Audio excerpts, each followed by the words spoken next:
morning students. Today I am starting of grade 9 chapter first, that is number system. Number system start करने से पहले, exercise पे आने से पहले कुछ बेसिक्स के बारे में बात करते हैं इसके कि नंबर सिस्टम कहाँ से स्टार्ट होता है. That is natural number. सबसे पहले हमने पढ़ाया था कि नेचुरल नंबर किसे कहते हैं. तो सभी को पता है कि नेचुरल नंबर किसे कहते हैं. दैट इज 1 2 3 so जो 1 से, that is counting numbers are also known as natural numbers. क्योंकि हम काउंटिंग कहाँ से स्टार्ट करते हैं, हमेशा ऑलवेज स्टार्टेड विद 1. तो इसीलिए नेचुरल नंबर को हम काउंटिंग नंबर भी कह सकते हैं and it is represented by capital L. अब नेचुरल नंबर के बाद हमारे पास आता है होल नंबर. अब सभी बच्चों को पता है कि जो होल नंबर होते हैं वो कहां से स्टार्ट होते हैं, जीरो से. जीरो मतलब ये तो इसके बीच में आएंगे 1 2 3 so on, और साथ में क्या आ जाता है zero and it is represented by capital W. तो मतलब ये देखो बड़ा सर्कल हो गया, ये छोटा सर्कल, ये सारे नंबर तो इसके बीच में आएंगे ही और इंक्लूड इसमें क्या होगा साथ में जीरो. होल नंबर्स, होल को हम ध्यान रख सकते हैं इस तरह से, होल जीरो. अब ये सारे नंबर तो आएंगे ही आएंगे, लेकिन साथ में और हमारे पास क्या बच गया, पॉजिटिव नंबर सारे आ गए, जीरो आ गई. अब बची क्या, बचे कौन से नंबर्स, नेगेटिव नंबर्स. तो अगर हम नेगेटिव नंबर को भी लेके चले और कलेक्शन ऑफ होल नंबर लेके चले तो दैट बिकम्स इंटीजर. तो ये सारे क्या बन जाएंगे, इंटीजर्स बन जाएंगे. यहां पर आ जाएगा अपने पास -1 -2 -3 so on, और ऐसे 0 1 2 3 so on. तो इसमें नेगेटिव नंबर्स भी इंक्लूड हो जाएंगे. ये सारे नंबर तो आएंगे ही, तो नेगेटिव नंबर्स भी इंक्लूड हो जाएंगे और it is represented by capital Z.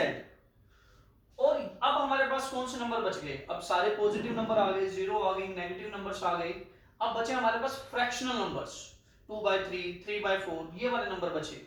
तो ये सारे नंबर मिलकर क्या बनाएंगे, रैशनल नंबर. मतलब जिसके बीच में पॉजिटिव नेगेटिव ये सारे नंबर तो आएंगे ही.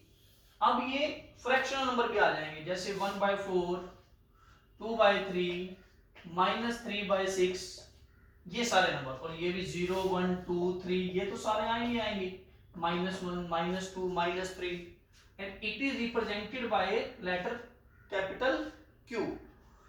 तो natural numbers are known as counting number started with 1 2 3. और होल नंबर किसे कहेंगे, जिसमें सारे नेचुरल नंबर तो आएंगे साथ में जीरो इंक्लूड हो जाएगा. अब हमारे पास बचते हैं नेगेटिव नंबर्स. जब हम नेगेटिव नंबर्स को भी ले लेते हैं इन सभी नंबर्स के साथ तो वो क्या बन जाते हैं, इंटीजर. मतलब ये सारे नंबर तो आ ही नहीं है, पॉजिटिव नंबर्स जीरो भी, अब नेगेटिव नंबर्स भी इंक्लूड हो गए, that is represented by capital letter Z.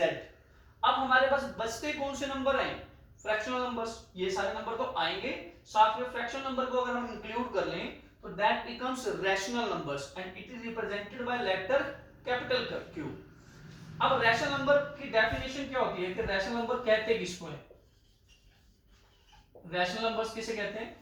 Rational number वो नंबर्स होते हैं that is written in the form of P/Q, जो P/Q की फॉर्म में लिखे जाते हैं, where P and Q are integers. कि दोनों पॉजिटिव भी हो सकते हैं, दोनों नेगेटिव भी हो सकते हैं. हो सकता है P पॉजिटिव हो Q नेगेटिव हो, ऐसा हो सकता है कि P नेगेटिव हो Q पॉजिटिव हो. तो P एंड Q में be integers, both are integers.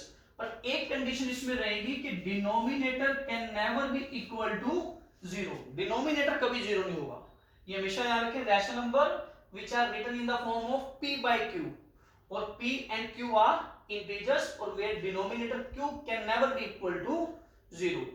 अब इससे रिलेटेड एक क्वेश्चंस पूछते हैं. चलो हमारी 1.1 में भी है, कोई पूछता है कि बताओ कि जीरो जो है क्या वो रैशनल नंबर है. बिल्कुल है, because we can write it in the form of 0/1 0/2 0/3 etcetera.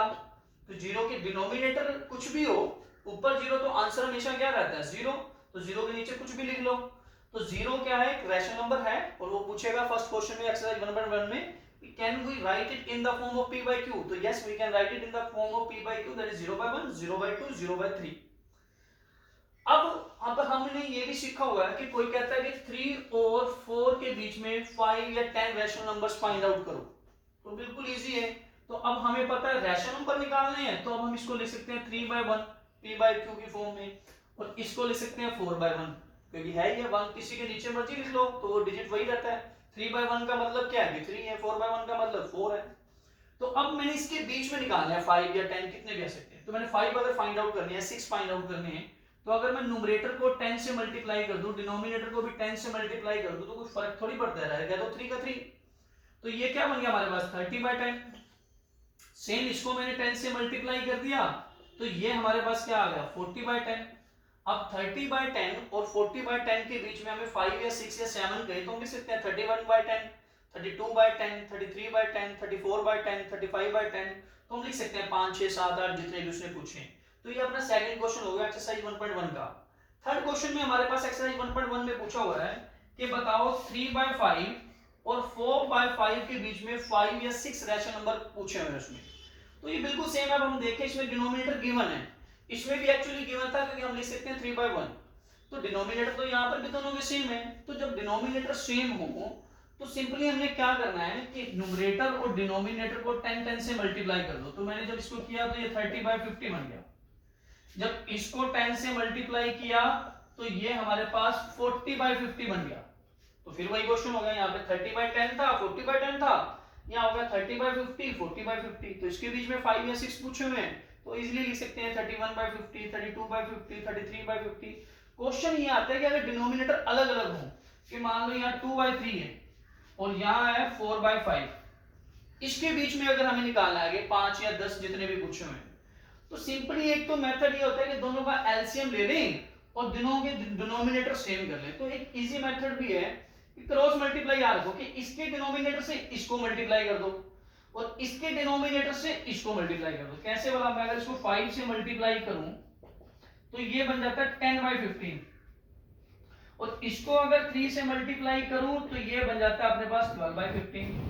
तो अभी भी हमारी कंडीशन पूरी नहीं हुई। उसने कहा कि 10 रैशनल नंबर निकालो, तो 10/15 और 12/15 के बीच में तो 1 ही मिल रहा है, 11/15। तो अब क्या करें? तो अब एक और तरीका है अपने पास, जैसे ही बढ़ाना हो तो एक एक जीरो लगा दो। जैसे ही लगाओगे तो ऊपर 100 बन गया, नीचे 150 बन गया। यही काम इधर भी कर दो, एक जीरो इधर लगा दो, एक जीरो इधर, तो ये 3 की जगह 30 हो जाएगा। तो ये बन गया 120, ये बन गया 150। अब 100/150 और 120/150 के बीच में हमारे पास 19 आ रहे हैं। उसने 10 पूछे हैं तो इजीली लिख सकते हैं। अगर वो और कहे कि मान लो 50 रैशनल नंबर लिखो, तो एक जीरो और बढ़ा लो, सेम यहां पर। तो आप देखो कितने हो गए, 1000/1500, 1200/1500 के बीच में 200 रैशनल नंबर मिल रहे हैं। तो अब एक बात और सीखने को मिली कि किन्हीं भी दो रैशनल नंबर के बीच में हम जितने मर्जी रैशनल नंबर फाइंड आउट कर सकते हैं। तो एक बात हमेशा नोट कर लें कि between any two rational numbers there are infinite rational numbers. किन्हीं भी दो रैशनल नंबर के बीच में इनफाइनाइट रैशनल नंबर लाई करते हैं। तो ये क्वेश्चन नंबर 3 के साथ मैंने कुछ एक्स्ट्रा बातें भी सिखा दी हैं। अब इसके बाद 1.1 में क्वेश्चन नंबर 3 में ट्रू फॉल्स है, बिल्कुल इजी है। उसने पूछा है बताओ क्या नेचुरल नंबर होल नंबर होते हैं? Are natural numbers whole numbers, is it true और फॉल्स? बिल्कुल होते हैं, क्योंकि नेचुरल नंबर होल नंबर में लाई करते हैं। 1 2 3 सवाल है। अगर वो पूछे क्या are whole numbers are natural numbers, तो आंसर आएगा फॉल्स। क्यों? क्योंकि होल नंबर में जीरो आता है, नेचुरल नंबर में जीरो नहीं आता है। अगर वो पूछे नेचुरल होल नंबर्स इंटीजर्स होते हैं, तो यस होते हैं, क्योंकि सारे होल नंबर लाई करते हैं इंटीजर्स में। अगर वो पूछे इंटीजर होल नंबर होते हैं या नेचुरल नंबर होते हैं, नहीं होते हैं, क्योंकि इंटीजर के बीच में तो नेगेटिव नंबर्स इंक्लूड करते हैं। अगर वो पूछे इंटीजर रैशनल नंबर होते हैं, तो रैशनल नंबर में तो सारे नंबर आने ही आने हैं, लेकिन रैशनल नंबर में क्यों p/q की फॉर्म वाले क्वेश्चन नंबर भी आ जाते हैं, फ्रैक्शनल नंबर। अगर वो पूछे रैशनल नंबर इंटीजर होते हैं, तो नहीं होते हैं। रैशनल नंबर होल नंबर होते हैं, नहीं होते हैं, क्योंकि इसमें फ्रैक्शनल फॉर्म भी आती है। रैशनल नंबर सारे नेचुरल नंबर होते हैं, सारे नहीं होते हैं। हाँ, सारे नेचुरल नंबर रैशनल नंबर होते हैं, सारे होल नंबर, ये सर्कल से पता लग जाएगा कि किसके बीच में। वो सारे रैशनल सारे नंबर्स जो हैं इस बड़े सर्कल के बीच में आ रहे हैं। इसी तरह से इंटीजर के बीच में दोनों नेचुरल और होल नंबर आ रहे हैं। अब इंटीजर वाला जो सर्कल है होल और नेचुरल से बाहर है, तो इसके बीच में ये नंबर सारे आ ही नहीं सकते। अब होल नंबर के बीच में नेचुरल नंबर आ रहे हैं, क्योंकि बड़े सर्कल के बीच में छोटे वाला सर्कल आ रहा है, तो होल नंबर के बीच में तो ये आएंगे। अगर कोई पूछे नेचुरल नंबर होल नंबर है, तो कैसे हो जाएगा देखना, sorry whole number natural number है, कैसे हो जाएगा? नेचुरल नंबर के बीच में होल नंबर तो आएंगे, होल नंबर्स तो बाहर है इसके। तो ये अपनी एक्सरसाइज 1.1 भी कंप्लीट होगी with the basics of number system. If you are liking the videos, please like, share and subscribe the channels, or if you are facing any problem, please share with me in comments. Thank you students.